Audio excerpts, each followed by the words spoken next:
New York still stands tonight, despite being battered by heavy winds and driving rain, as the powerful tropical storm Irene sent river water flooding through streets.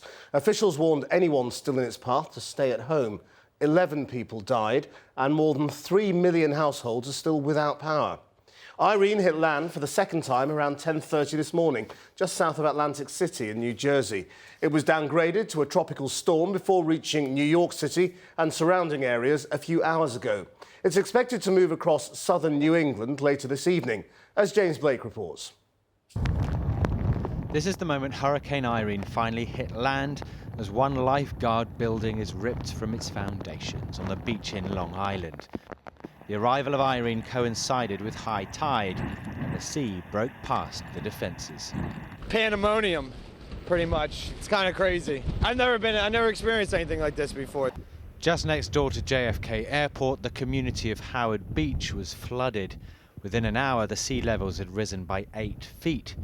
Everyone who lived here had been ordered to leave, but a few remained. Our parents always had hurricane parties, so we're going on with the tradition. Yeah, we figured we should stay because if we leave, we might not be able to get back in town, and we'd rather be here and know what's going on. So the coastal region around Long Island suffered the biggest impact from Irene. The whole area, named Coastal Zone A, had been singled out for evacuation. Now downgraded to a tropical storm, Irene then moved inland towards Manhattan, where there was flooding downtown in the streets around Wall Street and FDR Drive to the east of the island. This was Lower Manhattan about 7 o'clock this morning, local time. About 2 million people have been left without power and 300,000 have evacuated the New York area. Much of the damage there was caused by fallen trees and power lines. Sad. It was very devastating to see this in the morning when we woke up.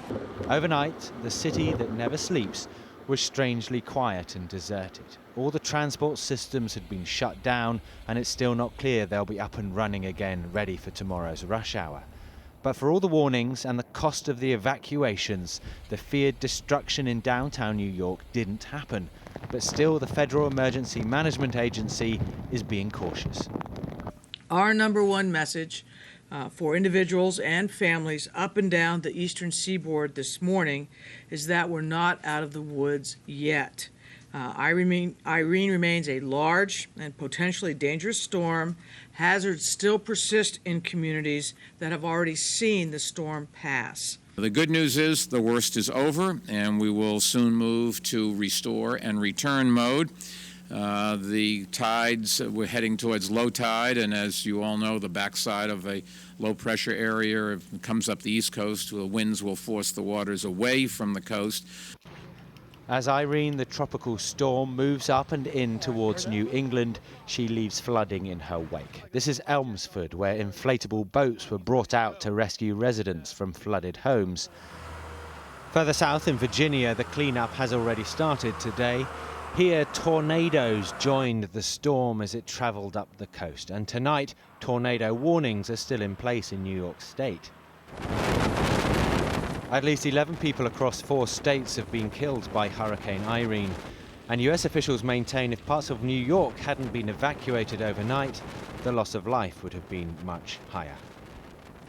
And news is coming in from New Jersey that a firefighter has died from his injuries as he tried to rescue someone from rushing floodwaters in Princeton.